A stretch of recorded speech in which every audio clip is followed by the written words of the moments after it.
Everything you need to learn to cook in order. You have 1,000 saved recipes and no idea what to practice first.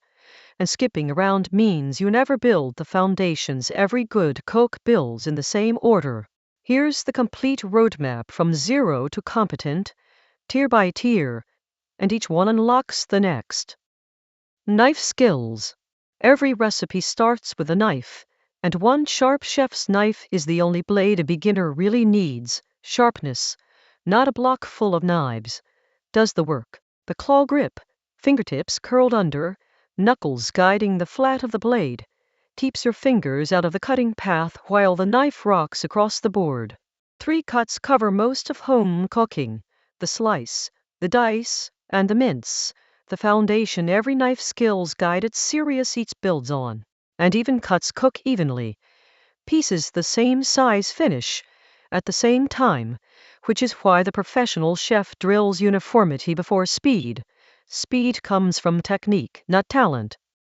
Heat control. Heat control is the invisible skill that separates beginners from cooks. Most I burned it and it came out soggy. Failures are heat mistakes, not recipe mistakes.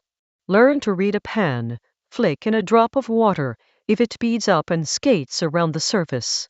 The pan is properly hot. If it just sits there and slowly steams, keep waiting. With oil, the cue is a shimmer. When the surface ripples but isn't smoking, you're ready to sear. Proteins will brown instead of steaming and sticking. And give pans real time to preheat. A cold pan cooks in bursts instead of evenly, and skipped preheating is one of the most common home cooking errors America's test kitchen calls out.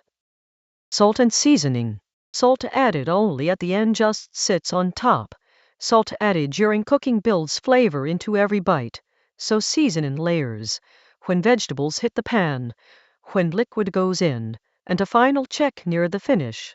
Salt your pasta water generously enough that it actually tastes seasoned, because pasta absorbs salt as it cooks, and no amount of sauce fixes a bland noodle. Taste as you go. It's the single habit that fixes bland food while you can still do something about it, instead of at the table. And when a dish tastes flat, but not undersalted, it usually wants acid. Salmon Nosferat's salt fat acid heat makes the case that a squeeze of lemon or splash of vinegar at the end brightens more dishes than extra salt does. Eggs. Eggs are the classic skill test. Cheap, done in minutes, and brutal about heat mistakes. Scrambled eggs rushed over high heat turn rubbery, while gentle heat keeps them soft and creamy. A fried egg teaches finesse. Egg whites begin to set around 140 degrees while yolks stay runny until closer to 158. Per the food lab, so moderate heat cooks the white through without hardening the yolk.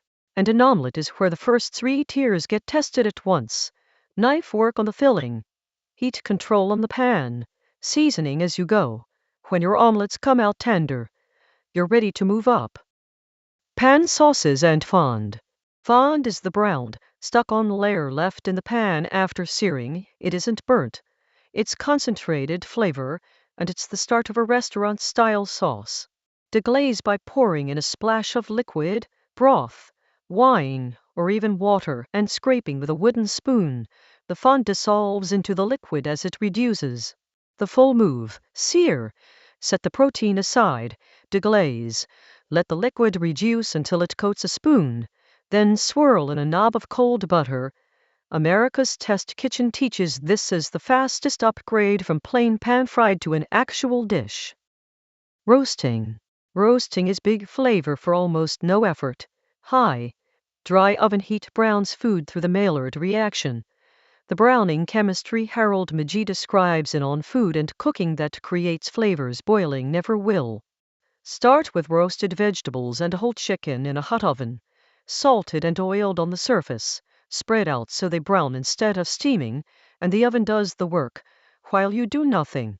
A probe thermometer removes the guesswork. Poultry is safe at 165 degrees internal, per USDA guidance, and vegetables are done when a fork slides in easily. Braising. Braising makes cheap cuts luxurious. Sear first. Then cook low and slow and liquid and tough. Collagen-rich cuts turn spoon tender as the collagen melts into gelatin. The transformation Harold McGee lays out in On Food and Cooking. It's also the most forgiving technique on this list. The liquid regulates the temperature, so a braise shrugs off an extra half hour that would wreck a lean roast. And it teaches built-in flavor in stages.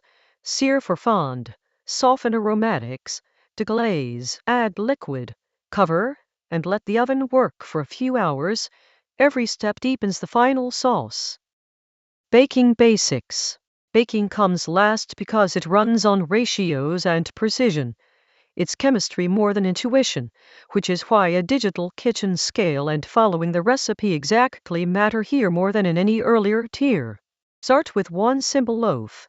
A no-knead style bread that rises slowly overnight teaches how flour, water, salt, and yeast behave without demanding any technique. Then a basic muffin. Mix just until the flour disappears.